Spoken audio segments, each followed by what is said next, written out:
ಕರಾವಳಿಯಲ್ಲಿ ಏನು ಅಭಿವೃದ್ಧಿ ಆಗಿದೆ, ಕಲಬುರಗಿಯಲ್ಲಿ ಏನು ಅಭಿವೃದ್ಧಿ ಆಗಿದೆ?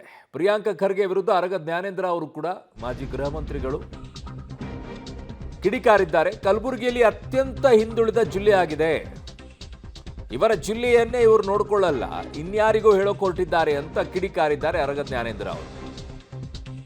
ಸೊ ಕರಾವಳಿ ವಿಚಾರದಲ್ಲಿ ಕೋಮುವಾದದಿಂದ ಕರಾವಳಿಯಲ್ಲಿ ಹೂಡಿಕೆಗೆ ಹಿಂದೇಟಾಗ್ತಾ ಇದೆ ಅನ್ನುವಂತಹ ಸಚಿವ ಪ್ರಿಯಾಂಕ ಖರ್ಗೆ ಅವರ ಹೇಳಿಕೆಗೆ ಮಾಜಿ ಗೃಹ ಸಚಿವರಾದಂಥ ಅರಗ ಜ್ಞಾನೇಂದ್ರ ಅವರು ಕಿಡಿಕಾರಿದ್ದಾರೆ. ಕಲಬುರಗಿಯಲ್ಲಿ ಏನು ಅಭಿವೃದ್ಧಿ ಆಗಿದೆ, ಕರಾವಳಿಯಲ್ಲಿ ಏನು ಅಭಿವೃದ್ಧಿ ಆಗಿದೆ? ಕಲಬುರಗಿ ಅತ್ಯಂತ ಹಿಂದುಳಿದ ಜಿಲ್ಲೆ ಆಗಕ್ಕೆ ಕಾರಣ ಏನು? ಇವರು ಜಿಲ್ಲೆಯನ್ನೇ ಇವರು ನೋಡ್ಕೊಳ್ಳೋಕ್ಕಾಗ್ತಿಲ್ಲ, ಇನ್ಯಾರಿಗೂ ಹೇಳಕ್ ಹೊರಟಿದಾರಲ್ಲ ಕಿಡಿಕಾರಿದ್ದಾರೆ.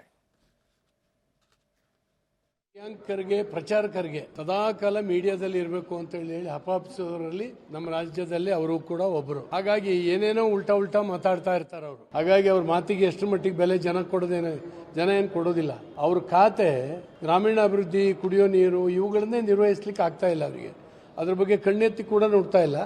ಹೀಗೆ ಮೀಡಿಯಾದಲ್ಲಿ ಸ್ಟೇಟ್ಮೆಂಟ್ಗಳನ್ನು ಕೊಟ್ಕೊಂಡು ಹೋಗ್ತಾ ಇದ್ದಾರೆ. ಅವ್ರಿಗೆ ಯಾವುದೋ ದೇವಾಭೂತ ಕಾಡ್ತಾ ಇದೆ ಅಂತ ಕಾಣಿಸುತ್ತೆ. ಅಷ್ಟು ಬಿಟ್ಟರೆ ಬೇರೆ ಏನೂ ಇಲ್ಲ.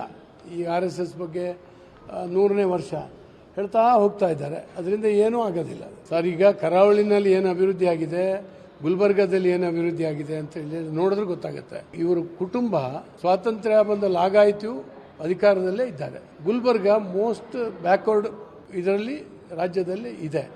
ಈಗಲೂ ಕೂಡ ಮಾಡಿದ ಕೆಲಸಗಳಲ್ಲಿ ನನ್ನ ಸಹೋದ್ಯೋಗಿ ಈಗ ಪೊಲಿಟಿಕಲ್ ಬ್ಯೂರೋಯಿಂದ ಸುಖೇಶ್ ನನ್ನ ಸಂಪರ್ಕಕ್ಕೆ ಸಿಗ್ತಾ ಇದ್ದಾರೆ. ಸುಖೇಶ್, ಈಗ ಇದು ಭಾರಿ ಜಟಾಪಟಿಗೆ ಕಾರಣವಾಗ್ತಾ ಇದೆಯಾ? ಪ್ರಿಯಾಂಕ ಖರ್ಗೆ ಅವರ ಹೇಳಿಕೆ ಯಾವ ಹಂತಕ್ಕೆ ಹೋಗಿ ತಲುಪ್ತಾ ಇದೆ? ಸಹಜವಾಗಿ, ಯಾಕಂದ್ರೆ ಮೊನ್ನೆ ಕೊಟ್ಟಂತ ಹೇಳಿಕೆ ಏನಿತ್ತು ಅದಕ್ಕೆ ಸಂಬಂಧಪಟ್ಟಂತೆ ಬಿಜೆಪಿ ನಾಯಕರುಗಳು ಸಾಕಷ್ಟು ಪ್ರತಿಕ್ರಿಯೆಗಳನ್ನ ಕೊಟ್ಟಿದ್ರು. ಅದು RSS ಅಂತ ಹೇಳಿದಂತ ವಿಚಾರ ಅನ್ಬೋದು. ಅಂದ್ರೆ ಒಂದು ಗೋಸ್ಟ್ ಅನ್ನುವಂತ ಹೇಳಿಕೆಯನ್ನು ಕೊಟ್ಟಿದ್ರು. ಅಂದ್ರೆ ದೆವ್ವದ ಜೊತೆಗೆ ಹೋರಾಡಬೇಕು ಹೊರತು ದೆವ್ವದ ನೆರಳಿನ ಜೊತೆಗಲ್ಲ ಅನ್ನುವಂಥದ್ದು. ಆದ್ರೆ RSS ರಿಜಿಸ್ಟರ್ ಆಗಿಲ್ಲ ಅನ್ನುವಂಥ ವಿಚಾರಕ್ಕೆ ಸಂಬಂಧಪಟ್ಟಂತೆ ಅವರು ಇವತ್ತು ಮತ್ತೆ ಅದನ್ನು ಸಮರ್ಥಿಸಿಕೊಂಡಿದ್ರು. ಅಂದ್ರೆ ಆ ರೀತಿ ಒಂದು ಕಾನೂನು ಬೇಕಾ, ನಾವು ತರ್ತೀವಿ, ರಿಜಿಸ್ಟರ್ ಮಾಡ್ಲೇಬೇಕಾಗುತ್ತೆ ಅವರು ಅನ್ನುವಂಥದ್ದು ಕೂಡ ಹೇಳಿದರೆ. ಜೊತೆಗೆ ಇಲ್ಲಿ ಬಿಜೆಪಿ ಅದು RSS ವಿಚಾರದಲ್ಲಿ ಮಾತನಾಡುವಂತ ಬಿಜೆಪಿ ನಾಯಕರುಗಳು ಇಲ್ಲಿ ತಮ್ಮ ಮಕ್ಕಳನ್ನ ಅದಕ್ಕೆ ಕಳಿಸ್ತಾರೆ, ಬೇರೆಯವರ ಮಕ್ಕಳನ್ನ ಇದು ಮಾಡ್ತಾರೆ ಅನ್ನುವಂಥದ್ದು ಸೇರಿದಂತೆ ಮತ್ತಷ್ಟು ಆರೋಪಗಳನ್ನ ಕೂಡ ಇವತ್ತು ಅವರು ಮಾಡಿರುವಂಥದ್ದು. ಅರುಣ್.